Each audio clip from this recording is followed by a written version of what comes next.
반갑습니까? 특허입니다. 모니터를 쓰다 보면 동시에 여러 업무를 처리할 때가 많지 않습니까? 하지만 모니터 한 대 가지고는 물리적인 공간 자체가 적다 보니 한계가 있어요. 그래서 별도의 모니터를 한 대 더 장만해 듀얼 모니터를 사용하시는 분들이 대부분입니다. 또 이런 세팅을 하게 되면 당연하게도 여러 장점이 있겠죠. 예를 들면 게임하는 도중에 공략글을 찾아볼 수도 있고 문서 작업을 하면서 유튜브를 보기도 하고 한참 밀린 드라마도 감상할 수 있습니다. 하지만 이런 듀얼 구성을 할 때 어떤 모니터를 사야 될지 무엇을 봐야 될지 정말 고민이 되거든요. 저도 서브 모니터 사려다가 벌써 1년이 지나갔어요.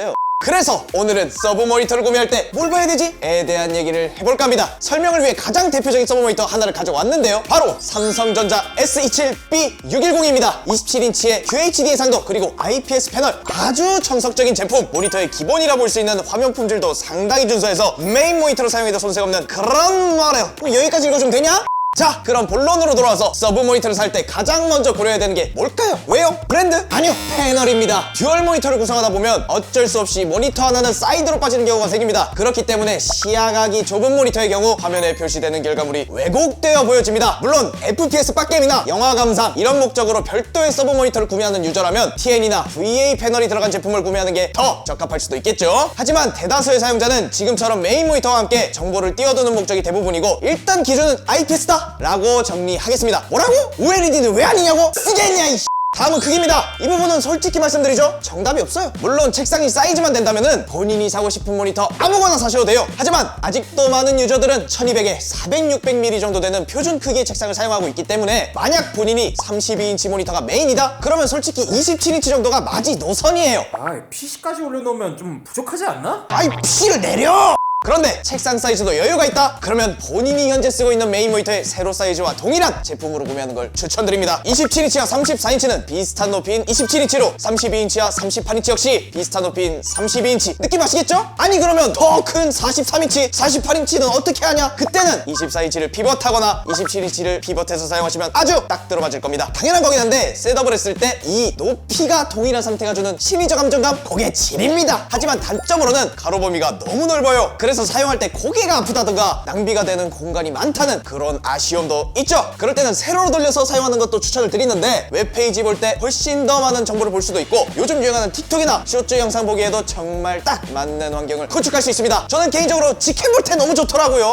물론 모든 모니터가 이렇게 쓸 수 있는 건 아닙니다. 기능성 스탠드를 활용하거나 별도의 모니터함을 활용해야 되죠. 그런데 마침 S27B610은 피벗이 되네? 게다가 틸트, 스위블, 엘리베이션까지? 야, 사실상 스탠드에서 사용할 수 있는 모든 기능을 지원하는 거죠. 세 번째는 해상도입니다. 이건 메인으로 쓰고 있는 모니터가 어떤 해상도인지가 특히 중요합니다. 크기는 같은데 해상도가 다르면 글자 크기나 창 UI가 이질적으로 표시가 되거든요. 이거 드럽게 거슬립니다. 그러니까 만약 27인치 QHD를 쓴다면 당연히 서브도 27인치 QHD나 PPI가 비슷한 24인치 FHD 제품을 추천드립니다. 물론 그래픽 작업이나 영화 감상 등 특수한 목적으로 인해 PPI가 다른 모니터를 사용하는 경우도 종종 있긴 하거든요. 하지만 그런 경우 마우스가 특정 구간에 걸려 불편할 수 있기 때문에 에디님이 올리신 듀얼 모니터 세팅 쇼츠 확인하시길 바랍니다. 네 번째 조건은 디자인입니다. 서브 모니터에 뭔 디자인이요 하실 수도 있는데 이건 굉장히 중요합니다. 만약 메인 모니터가 오디세이 같이 게이밍스러운 디자인인데 서브 모니터도 게이밍 범벅 디자인이다? 그건 뇌절입니다. 그렇기 때문에 저는 되도록 단정한 깔끔한 모니터를 선호하는 편인데요. 이 보세요. RGB LED도 없고 하단 로고도 딱 음영 처리해서 안 보이게. 이게 삼성이 만든 것 같습니까?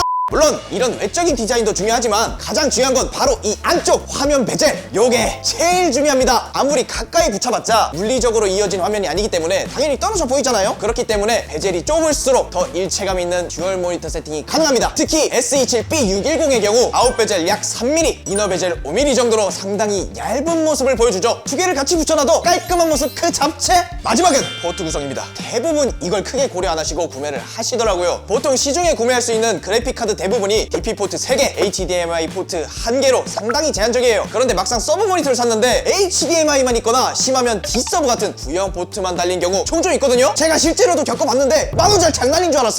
그렇기 때문에 반드시 구매하는 모니터에 어떤 포트들이 있는지, 내가 필요한 포트가 있는지 확인을 해야 합니다. 당연히 이 제품은 DP 포트까지 딱 있네요. 만약 여기서 욕심을 좀 더 내서 USB-C 포트까지 넣으면 정말 안성맞춤인데 보통 USB-C 있으면 못해도 5만원, 10만원 더 받아먹더라고요. 그러니까 이 부분은 있으면 좋고 없어도 좋진 않나?